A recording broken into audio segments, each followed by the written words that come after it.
You're not lost, even though everything feels like it's falling apart, even though you no longer recognize your path, your people, or even yourself. This is not the end. This is not failure. This is a spiritual replanting. Even though everything feels like it is falling apart, even though you no longer recognize your path, your people, or even yourself. This is not the end. You are not broken. You are breaking open. Your soul is shifting. The life that no longer fits is being removed so you can make space for what was always meant for you. When familiar becomes foreign, there comes a moment when your life, the one you built, the one you knew, begins to feel distant. You wake up, but something inside you doesn't.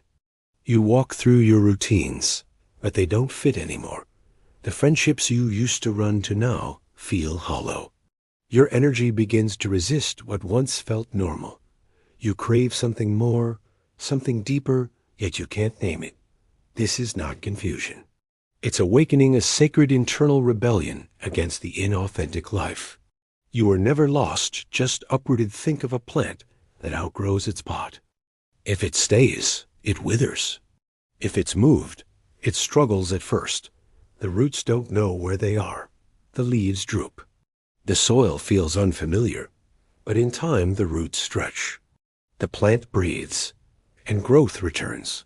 That's what's happening to you. You are not lost. You are between lives. You are in the holy discomfort of replanting. You are being pulled out of environments that can no longer support your spiritual evolution. And the unknown you face? That's not danger, it's divine design. The pain of uprooting, replanting hurts.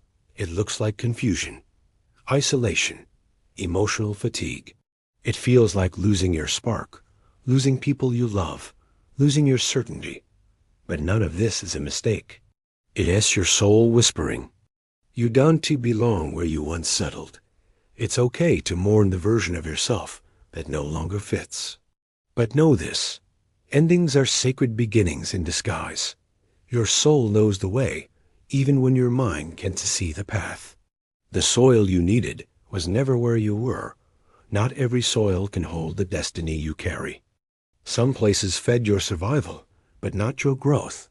Some people loved the version of you that kept shrinking.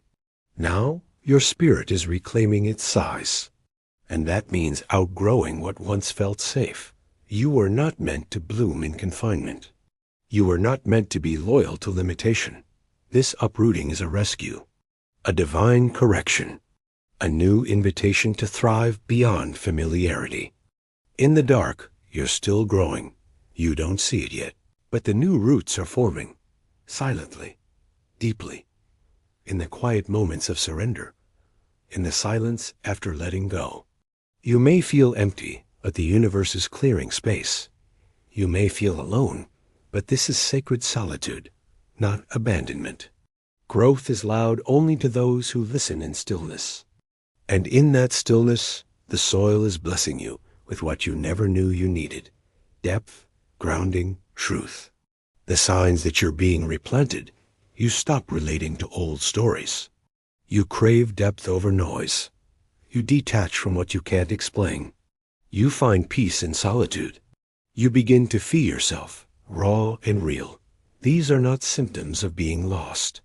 They are confirmations of a spiritual shift. You no longer chase what isn't aligned. You begin to feel discomfort in spaces that dishonor your soul. And more than anything, you start to trust that your inner knowing is the compass. What happens next after replanting? The growth doesn't explode overnight. It happens slowly, softly, authentically. The people who align with your truth begin to appear. The purpose you've been seeking begins to rise not from outside you, but from within. The clarity you prayed for arrives not in noise, but in peace. And suddenly, it all makes sense. Every delay, every heartbreak, every detour. You weren't being punished, you were being prepared. You were never lost, you were being redirected, realigned, rerouted. The world around you may not recognize this version of you, but your soul does. And that's what matters. This is Ubuntu, where your truth is honored, your growth is sacred, and your soul is always welcome home.